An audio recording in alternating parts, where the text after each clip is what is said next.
nous parle. Chaque jour, Charles et Carole vous présentent la leçon de l'école du sabbat.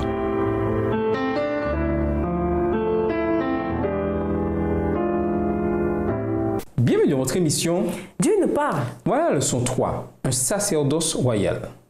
Étude de la semaine, 1 Pierre 2, versets 1 à 3, Hébreux 4, verset 12, 1 Pierre 2, les versets 4 à 8, Ésaïe 28, verset 16, Exode 19, les versets 3 à 6 et 1 Pierre 2, les versets 5, 9 et 10. Verset à mémoriser. Vous êtes une lignée choisie, un sacerdoce royal, une nation sainte, un peuple que Dieu s'est acquis, pour que vous annonciez les hauts faits de celui qui vous a appelé des ténèbres à son étonnante lumière. 1 Pierre 2, le verset 9.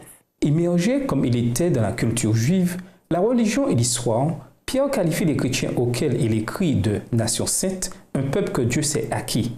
Il emprunte ainsi au vocabulaire de l'Alliance que l'Ancien Testament emploie pour parler d'Israël en l'appliquant ici à l'Église du Nouveau Testament.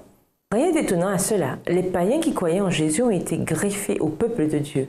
Ils sont désormais eux aussi participants des promesses de l'Alliance. Mais si quelques-unes des branches ont été retranchées et si toi, l'olivier sauvage, tu as été greffé à leur place, si tu as eu part à la racine, à la sève de l'olivier, ne fais pas le fier aux dépens des branches. Si tu fais le fier, n'oublie pas que ce n'est pas toi qui porte la racine, mais que c'est la racine qui te porte. Romains 11, versets 17 et 18. Dans les passages étudiés cette semaine, Pierre montre à ses lecteurs la responsabilité sacrée et l'appel imminent qu'ils ont reçu en tant que peuple de l'Alliance. Ceux qui, pour reprendre les mots de Paul, ont été greffés à l'olivier. Et parmi ces responsabilités, on trouve celle-là même qui était déjà celle d'Israël.